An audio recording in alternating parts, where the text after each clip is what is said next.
Hello students, myself Nazeeba Ibrahim and welcome back to my channel e-learning accounts and maths. Students, issue of debentures के question number 19 तक हमने सारे questions कर लिए थे. आज हमें करना है क्वेश्चन नंबर 20, बट उससे पहले हम समझेंगे कि कोलेटरल सिक्योरिटी किसे कहते हैं. इस क्वेश्चन में हमें क्या करना है, जब कंपनी अपने डिबेंचर्स को एज कोलेटरल सिक्योरिटी इशू करती है तो उसका अकाउंटिंग ट्रीटमेंट क्या होता है. ओके तो क्वेश्चन स्टार्ट करने से पहले मैं आपको एक्सप्लेन करूंगी कोलेटरल सिक्योरिटी किसे कहते हैं. इजी पॉइंट है, ध्यान से सुनिएगा. उससे पहले हमें समझना पड़ेगा कि प्राइमरी सिक्योरिटी किसे कहते हैं एंड सेकेंडरी सिक्योरिटी क्या होता है. प्राइमरी सिक्योरिटी किसे कहा जाता है एंड सेकेंडरी सिक्योरिटी और एडिशनल सिक्योरिटी क्या होता है.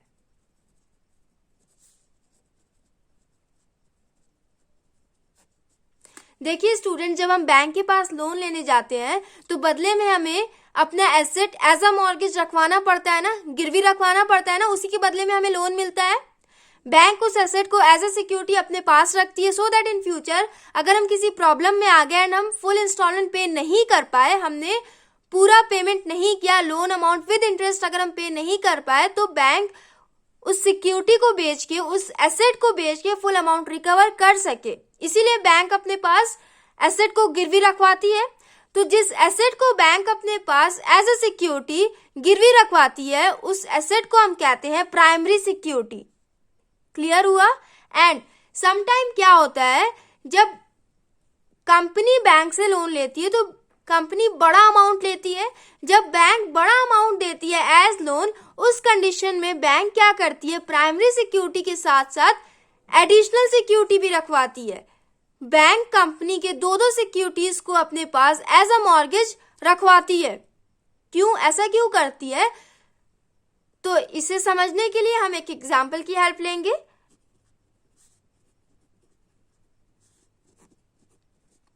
मान लेते हैं एक कंपनी है एक्स लिमिटेड, इसने स्टेट बैंक ऑफ इंडिया से 25 लाख लोन लिया.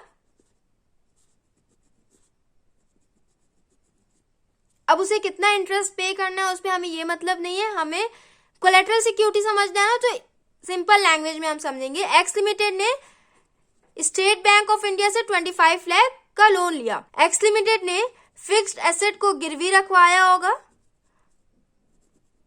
तो इस एसेट को हम प्राइमरी सिक्योरिटी कहेंगे. ओके अब हमें ये देखना है कि बैंक दो सिक्योरिटीज क्यों रखवाती है, प्राइमरी सिक्योरिटी के साथ साथ एडिशनल सिक्योरिटी क्यों रखवाती है, हमें ये देखना है ना. तो देखिए ये कंपनी फुल इंस्टॉलमेंट पे नहीं कर पाई, तो अब बैंक क्या करेगा, बैंक इसके प्राइमरी सिक्योरिटी को बेचेगा. बैंक ने जो फिक्स्ड एसेट को गिरवी रखवाया था बैंक उसे बेचेगा एंड जो भी अमाउंट आएगा वो बैंक का हो जाएगा, वो बैंक अपने पास रख लेगा. चाहे ज्यादा अमाउंट आए चाहे कम अमाउंट आए, फिक्स्ड एसेट जितने में भी बिके सारा का सारा पैसा वो बैंक का हो जाएगा. बट समटाइम क्या होता है, ये तो आपको मालूम है ना कि एसेट का वैल्यू इंक्रीज एंड डिक्रीज होते रहता है. तो किसी किसी केस में ऐसा होता है कि एसेट का वैल्यू डिक्रीज हो जाता है. तो देखिए पता क्या चलता है, जब बैंक एक्स लिमिटेड को फिक्स्ड एसेट को बेच रही है तो बैंक को क्या पता चला, बैंक को पता ये चला कि फिक्स्ड एसेट का वैल्यू डिक्रीज हो गया. एसेट का वैल्यू 23 लाख हो रहा है. जब बैंक ने इस एसेट को बेचा तो ये एसेट सिर्फ 23 लाख में बिका.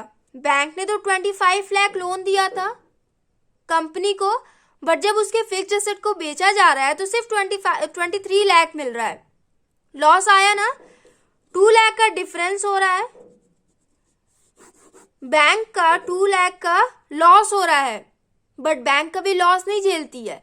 तो ध्यान से देखिएगा, इसी लॉस से बचने के लिए, इसी कंडीशन से बचने के लिए बैंक कंपनी को जब लोन देती है तो कंपनी के दो सिक्योरिटीज को अपने पास एज अ मॉर्गेज रखवाती है, जिसे हम कहते हैं primary security and additional security. ठीक, तो अब इस अमाउंट को रिकवर करने के लिए बैंक कंपनी के सेकेंडरी सिक्योरिटी के पास जाएगी, इसे बेचेगी एंड फुल अमाउंट रिकवर करेगी. ठीक, तो मान लेते हैं एक्स लिमिटेड ने प्राइमरी सिक्योरिटी में फिक्स्ड एसेट रखा होगा एंड सेकेंडरी सिक्योरिटी में इसने बैंक को डिबेंचर दिया होगा कि अगर ऐसा कोई कंडीशन आया तो हम इतने का डिबेंचर आपको इशू कर देंगे। ओके, तो स्टूडेंट्स अब ध्यान दीजिएगा कि सेकेंडरी सिक्योरिटी को ही हम कोलेटरल सिक्योरिटी कहते हैं। प्राइमरी सिक्योरिटी के अलावा जिस भी सिक्योरिटी को कंपनी बैंक के पास गिरवी रखती है उसे हम कोलेटरल सिक्योरिटी कहते हैं। एडिशनल सिक्योरिटी को ही कोलेटरल सिक्योरिटी कहा जाता है।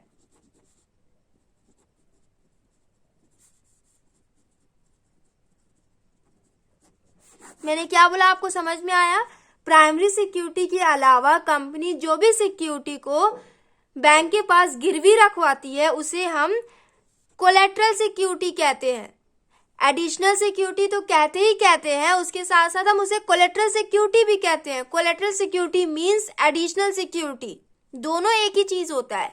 ओके, एंड जब कंपनी अपने डिबेंचर्स को एज सेकेंडरी सिक्योरिटी इशू करती है तो उसे हम कहते हैं issue of debenture as collateral security.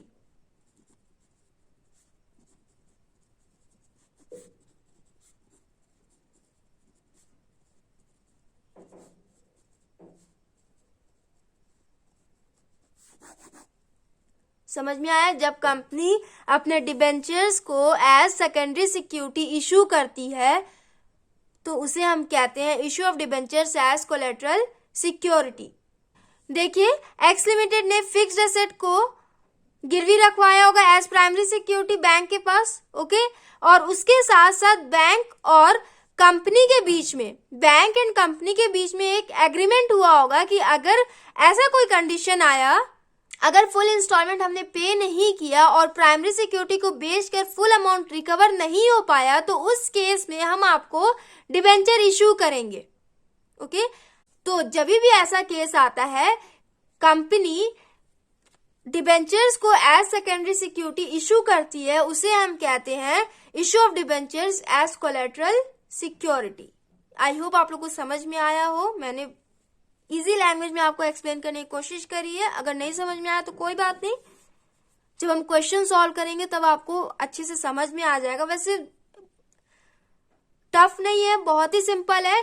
जब हम बैंक के पास लोन लेने जाते हैं तो हम अपने एसेट को गिरवी रखवाते हैं, तो जिस एसेट के बदले में हमें लोन मिलता है उसे हम प्राइमरी सिक्योरिटी कहते हैं। एंड जब बड़ा अमाउंट एज लोन लिया जाता है तो उस कंडीशन में बैंक दो सिक्योरिटीज रखवाती है, तो पहली सिक्योरिटी को प्राइमरी सिक्योरिटी कहा जाता है एंड दूसरी सिक्योरिटी को सेकेंडरी सिक्योरिटी कहा जाता है। सेकेंडरी सिक्योरिटी को ही कोलेटरल सिक्योरिटी कहा जाता है।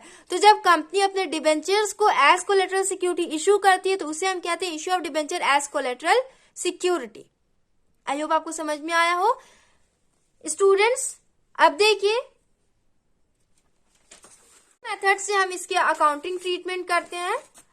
First method, when company decided not to record the issue of debenture as collateral security, जब कंपनी डिसाइड करती है कि जिस डिबेंचर को हमने एज कोलेटरल सिक्योरिटी इशू किया उसकी कोई एंट्री नहीं करनी है, तो उस केस में हम सिर्फ एक एंट्री बनाते हैं, bank account debit to bank loan account. Okay, question आप करोगे तो आपको और अच्छे से समझ में आएगा। ये सिर्फ मैं फॉर्मेट आपको एक्सप्लेन कर रही हूँ। जब कंपनी डिसाइड करती है कि डिबेंचर्स की कोई एंट्री नहीं करनी है, जिस डिबेंचर को हमने एज कोलेटरल सिक्योरिटी इशू किया है उसकी कोई एंट्री नहीं करनी है, तो उस कंडीशन में हम सिर्फ लोन की एंट्री करते हैं। कंपनी जो बैंक से लोन लेती है उसकी एंट्री करते हैं। मान लेते हैं कंपनी ने 5 लाख लोन लिया होगा, तो bank account debit to bank loan में हम 5 लाख लिख देंगे, 5 लाख एंड 5 लाख, ऐसे उसकी एंट्री हो जाएगी। एंड बैलेंस शीट का हम एक्सट्रैक्ट बनाते हैं। डिबेंचर्स की एंट्री, जब कंपनी डिबेंचर्स को इशू करती है तो वो आ जाता है लॉन्ग टर्म बोरोइंग्स में। Okay, and long term borrowings non current liability होता है। ये तो सारे बच्चों को मालूम होगा कि short term borrowings current liability होता है and long term borrowings non current liability होता है। तो डिबेंचर्स आ जाता है लॉन्ग टर्म बोरोइंग्स में, बैंक लोन आ जाता है लॉन्ग टर्म बोरोइंग्स में। तो बैलेंस शीट हम बनाते हैं, इक्विटी एंड लायबिलिटी में आ जाएगा non current liability and non current liability में आ जाएगा लॉन्ग टर्म बोरोइंग्स। हो गया। उसके बाद हम आगे अमाउंट लिख देंगे, जो भी क्वेश्चन में अमाउंट गिवन होगा हम वो लिख देंगे।